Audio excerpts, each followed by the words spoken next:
Di dunia yang ribut, keberanian datang dari diam. Di antara suara ketakutan, ada satu sudut untuk jiwa yang ingin tenang. Sudut keberanian. Jika kata-kata ini menyentuhmu, tinggalkan jejak, like, tulis pikiranmu, komen. Karena keberanian adalah saat kamu memilih untuk tetap berdiri, walau semua ingin lari. Bayangkan, kamu bangun pagi, membuka ponsel, dan melihat dunia yang terus berjalan. Tapi dalam dirimu, ada kehampaan. Kamu hadir, tapi tidak benar-benar hidup.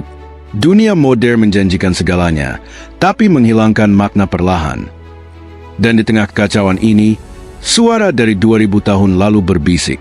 Suara dari seorang pria yang duduk di ujung ranjangnya saat perang, menulis dalam kesepian. Marcus Aurelius. Bagian 1, Dunia yang terlalu sibuk. Kita hidup di era kebisingan. Semua orang berteriak, tapi tak ada yang benar-benar mendengar. Orang-orang berbicara tentang pencapaian, tentang followers, tentang uang. Tapi sangat sedikit yang berbicara tentang jiwa, tentang kedamaian. Marcus menulis, jangan terganggu oleh hal-hal eksternal. Kebahagiaanmu tergantung pada pikiranmu sendiri. Tapi bagaimana kita bisa bahagia ketika semua yang kita lihat di media sosial adalah kebahagiaan orang lain? Kita membandingkan. Kita merasa gagal. Kita kehilangan rasa syukur. Bagian 2. Kesepian di tengah keramaian. Marcus adalah kaisar Romawi, dikelilingi oleh ribuan orang. Tapi, dia merasa sendiri.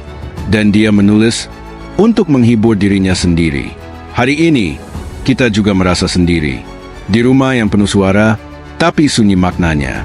Di pesta, tapi merasa terasing. Di tempat kerja, tapi merasa tidak dilihat. Kesepian bukan hanya tentang tidak punya teman, tapi tentang kehilangan koneksi dengan diri sendiri. Bagian 3. Kehidupan itu sementara, tapi maknanya tidak. Marcus kehilangan banyak hal. Anaknya meninggal, teman-temannya mengkhianati dia. Dia sakit, tapi tetap menulis. Dia berkata, kau bisa meninggal kapan saja, maka jadikan hidupmu layak untuk dikenang. Kata-kata ini bukan untuk menakut-nakuti, tapi untuk membangunkan kita dari tidur panjang yang kita sebut rutinitas. Kita terlalu sering lupa bahwa hidup ini bukan simulasi, bukan nanti-nanti. Bagian 4, kedewasaan yang sesungguhnya. Kedewasaan bukan soal usia, bukan soal jabatan, tapi soal bagaimana kita merespons luka. Bagaimana kita tetap bersyukur saat semuanya gelap. Marcus mengajarkan, jangan berharap dunia berlaku adil. Bersikaplah adil meskipun dunia tidak. Hari ini, kita melihat ketidakadilan, korupsi, ketimpangan, keadilan yang dibeli, dan hati kita menjerit, kenapa aku harus tetap baik?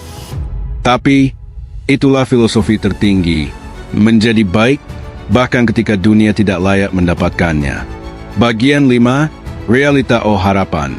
Mungkin kamu merasa lelah, patah, penuh pertanyaan. Apakah aku cukup? Apakah semua ini akan membaik? Marcus tidak menjanjikan dunia yang sempurna, tapi dia memberikan kekuatan untuk tetap teguh dalam dunia yang berantakan. Lakukan apa yang kamu bisa, dengan ketulusan, dengan logika, dengan cinta. Itu cukup. Hari ini, kamu tidak harus sempurna. Kamu hanya perlu terus berjalan. Meskipun pelan, meskipun sendiri. Bagian 6. Penutup menjadi jiwa yang tak terhancurkan. Dalam dunia yang rapuh, kita bisa menjadi jiwa yang kokoh.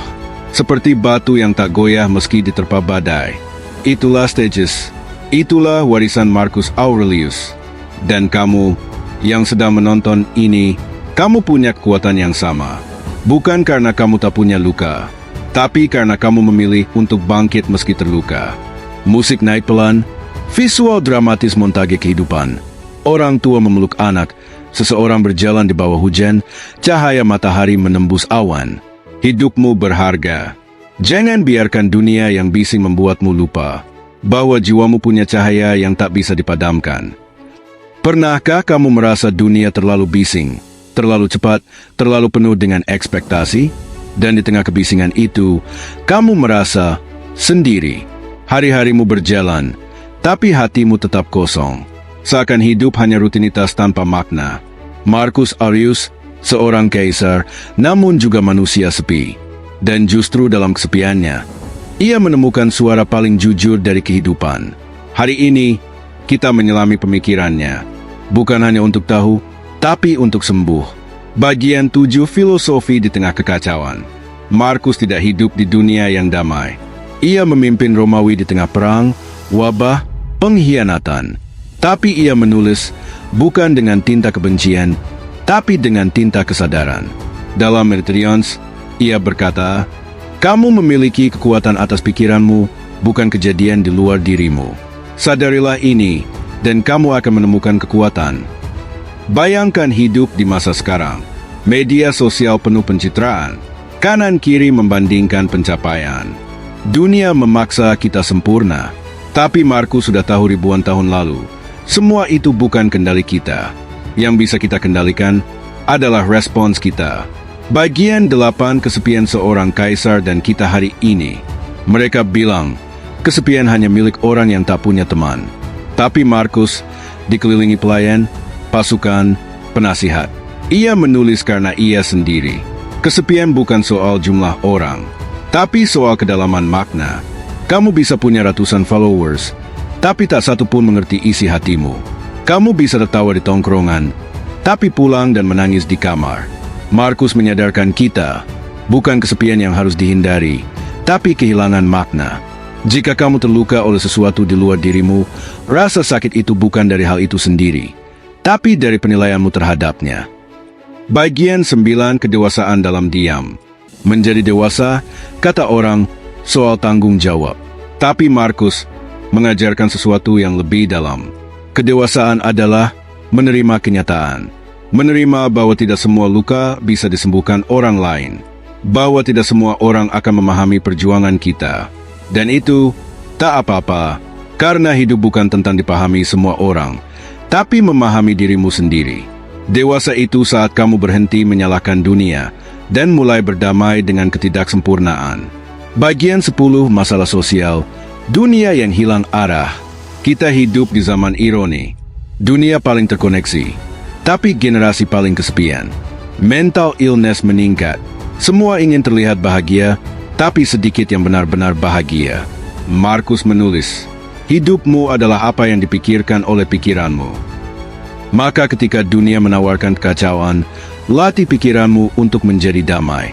Ketika dunia membandingkan, latih hatimu untuk bersyukur. Ketika dunia memaksa cepat, latih langkahmu untuk tetap tenang.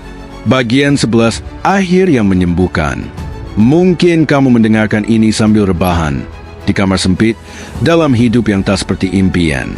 Tapi ketahuilah ini, Marcus bukan motivator.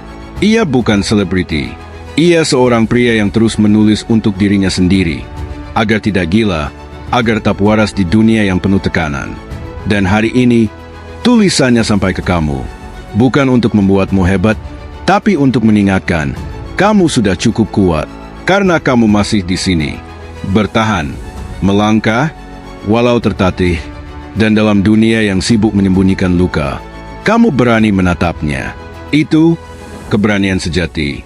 Jika kamu merasa video ini menyentuh hatimu, jangan lupa like, komen cerita hidupmu di bawah, dan subscribe untuk terus menyalakan cahaya di dunia yang mulai gelap ini. Kita tidak sendiri, kita bertumbuh bersama, di sudut keberanian. Kalau kamu merasa dunia terlalu bising, subscribe sudut keberanian, karena kenangan itu bukan hadiah, tapi keputusan.